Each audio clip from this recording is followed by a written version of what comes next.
My name is Don Newman, and it is my sort of bittersweet pleasure to welcome you to this celebration of the life of Val Sears.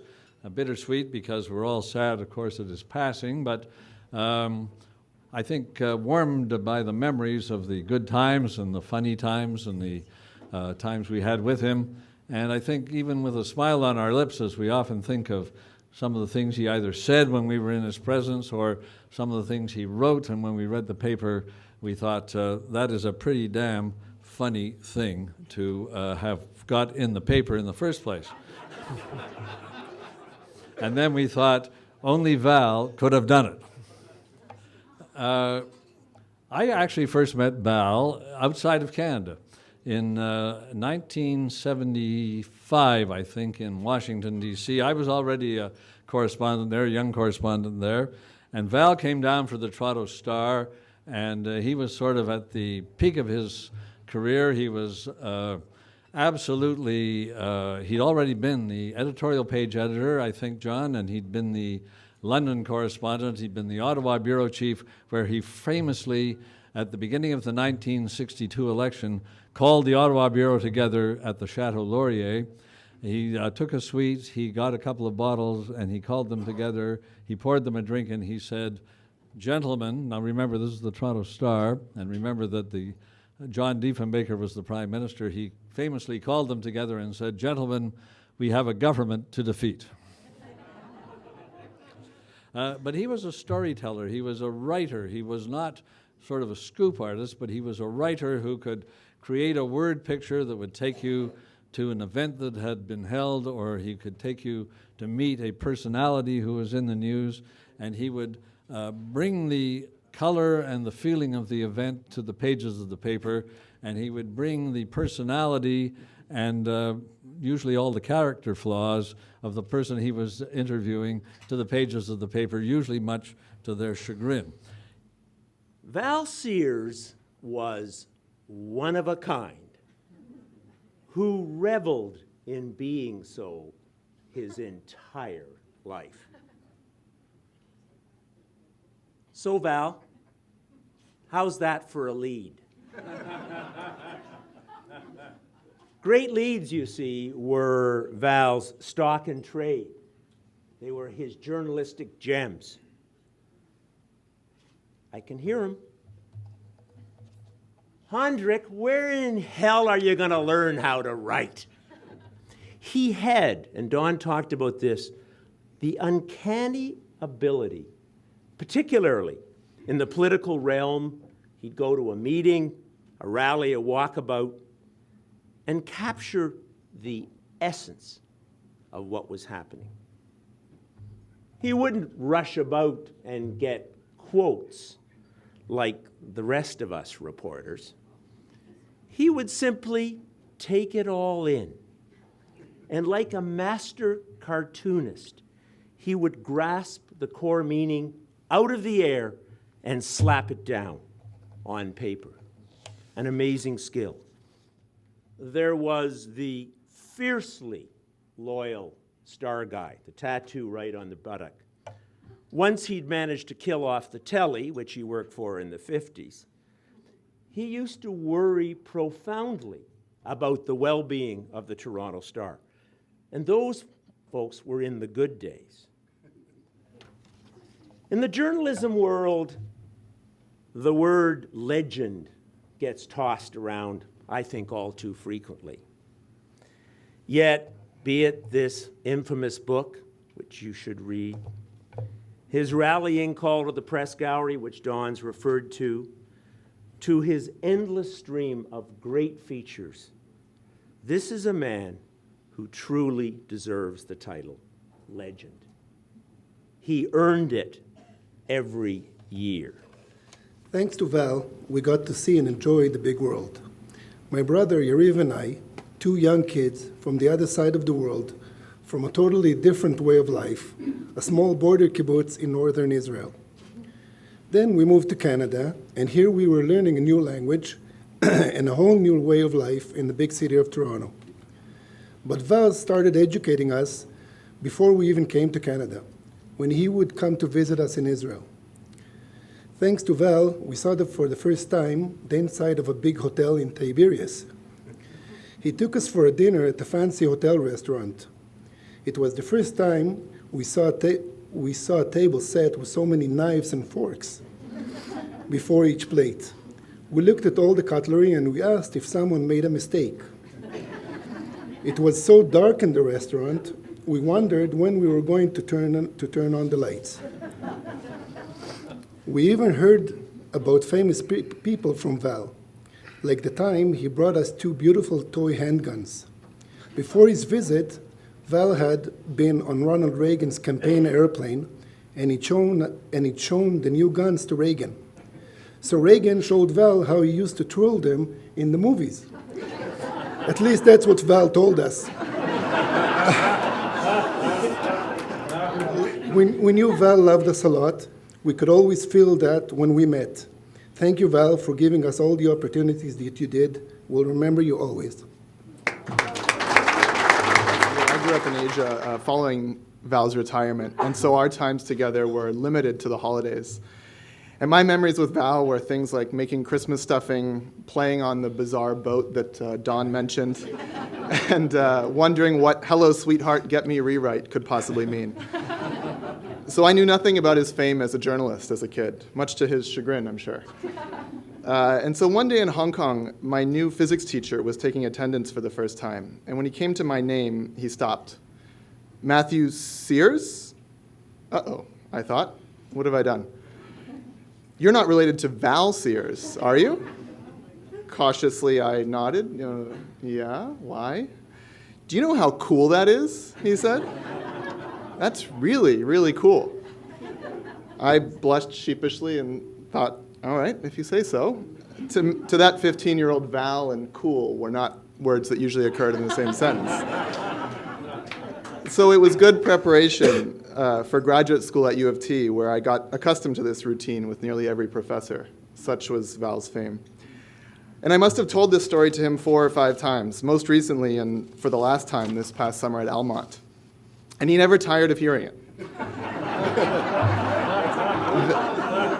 That his fame stretched all the way to Hong Kong. And each time when I got to the end, he'd look at me, watching and waiting for a punchline, as if to say, yeah, and?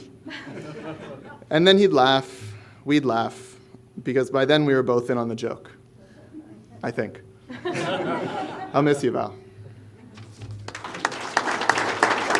I just want to say Val was very comfortable with his fame and how everybody saw him. And there was one time when I was here in Ottawa with a friend of mine, and we were at a restaurant with Edith, and there was someone staring at him, and I could see that I was staring at the woman, and I said, I think Val, someone's looking at you. And he made his classic Val comment, well, of course she is, she knows who I am. And the person finished their meal, and I could see the person was walking towards Val, and I said, Val, the person's coming up to you. And we all know Val is quite shy in some ways, and you could see that he was getting a little uncomfortable. And the person said, "Excuse me, are you Val Sears?" And he said, "Well, yes." And he said, "I just wanted to let you know that I really admire the spirit behind your work." And Val was so shocked that he didn't say anything, He didn't say anything, actually. I think he might have been silent. He's, thank you. He was shocked. He didn't know what to say. And the person walked away, and that was the end. But it was the moment where I realized that Val really didn't know how he touched people's lives and how important he was to everybody here, and it's so obvious here, and we love him and we miss him so much, and we all admire the spirit behind his work, and we will remember him forever, so thank you. My wife Noreen and I and Edith and Val became quite close during that time, and we started meeting regularly on Friday evenings, and we would drink as much of Val's scotch as we could, and he would protest.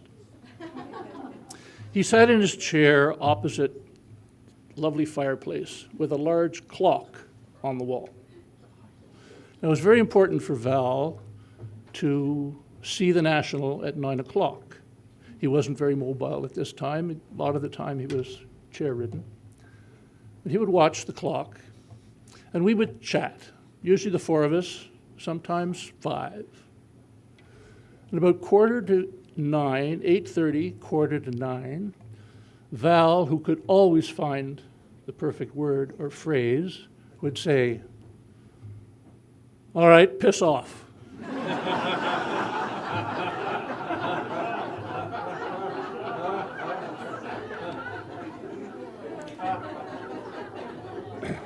I found that to be particularly endearing.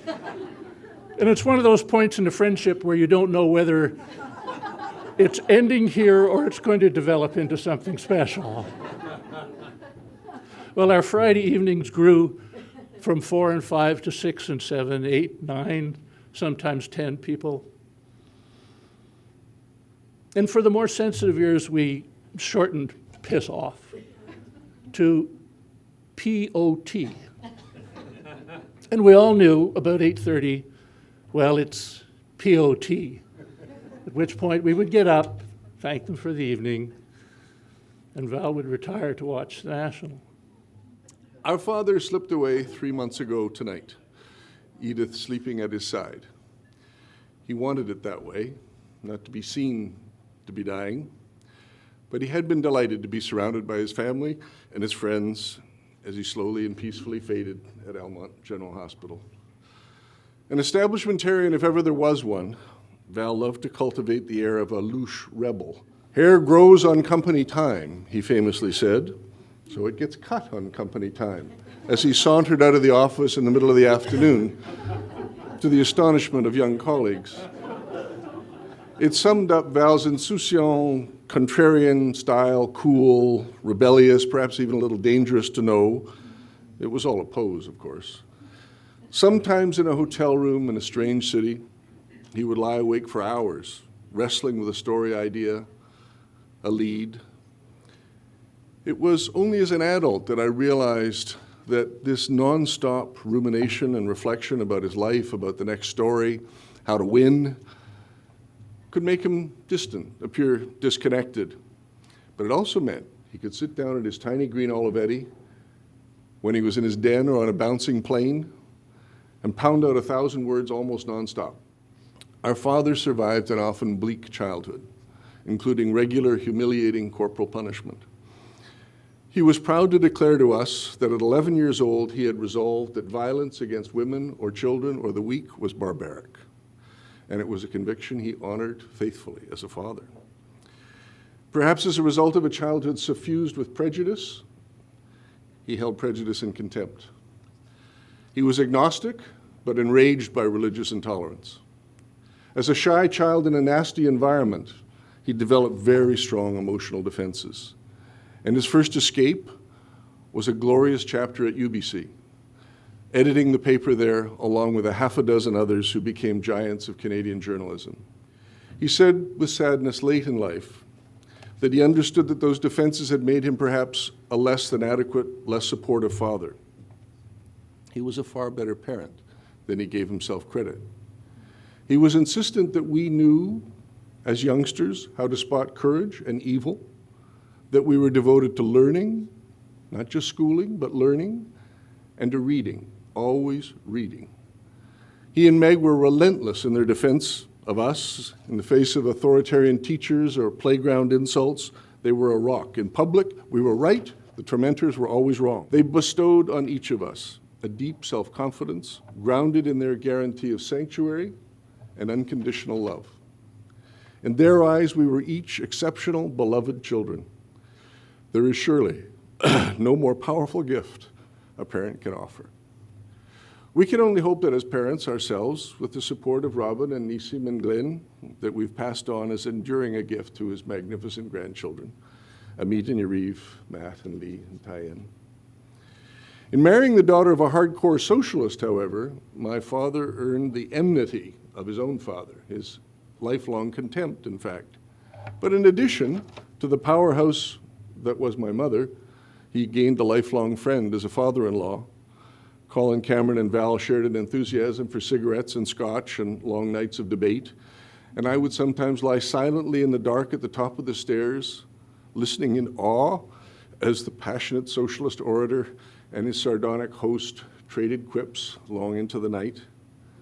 Val was an endlessly curious, enthusiastic observer of the world and its characters. Underneath his battered Burberry, beneath and behind the blasé foreign correspondent pose, his fascination with the surprising and the eccentric never faded, and he would wag his fingers sternly and say, "Never lose your curiosity."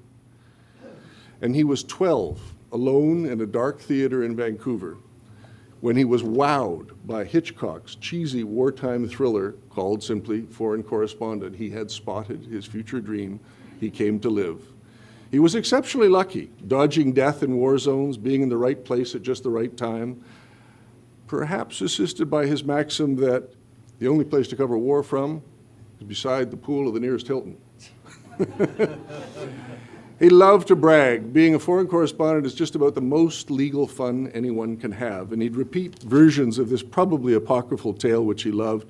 He's on a long-distance call, snapping at some tiresomely windy editor.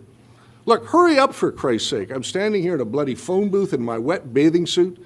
My martini is back on the beach, getting warm in the sand. You can imagine how well that made him loved. He was lucky in his choice of employers, first at CP and then at the Telly under John Bassett, but he spent most of his career in a somewhat intense relationship from time to time, working under Canada's greatest newspaper publisher of his generation until his son arrived, B. Honderich at the Star. Each endured his stinging wit and indulged his insistence that his craft required an ocean view suite at the best hotel. He was supremely lucky in love, first with Meg, with whom he reared us, had many fascinating friends, traveled the world, and then with Edith, for whom we felt entirely blessed.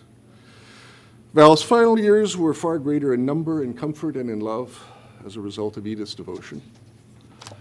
Val, however, never entirely escaped the struggles of his youth. Churchill's famous black dog would sometimes slide into his life. But even on bad days, he was capable of instant decisions, of life-changing generosity. Kelly, our new baby sister, joined our family as a result of one such decision.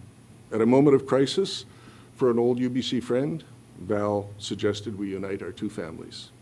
And as Kelly said with quiet eloquence, as we all sat together near the end a few weeks ago, Val had many good and brave ideas. That was surely one of his best. Val dismissed those who said journalism is dying. He was convinced that new storytelling methods, new media, new storytellers would emerge. In his second memoir, Suddenly a Bullet Hit My Typewriter, classic Val purple sardonic prose for a title, he declared, "The first duty of a reporter is to be read. All else is compromise." Dad, with Kid and Kelly, you shared your devotion, and me, you bequeathed us all a strength and a self-confidence and a curiosity for which we'll always be grateful. You made us your proud children. Your stories afflicted the comfortable and enchanted millions. You inspired a new generation of journalists to pick up the Advocate's torch. So to all of you here who are part of that world, let's honor his memory. Let's keep faith with his conviction that great journalism is an essential to any civilized world, and let's ensure that it survives. And let's toast to an extraordinary journalist, to a remarkable man, to our beloved father. Thanks, Dad.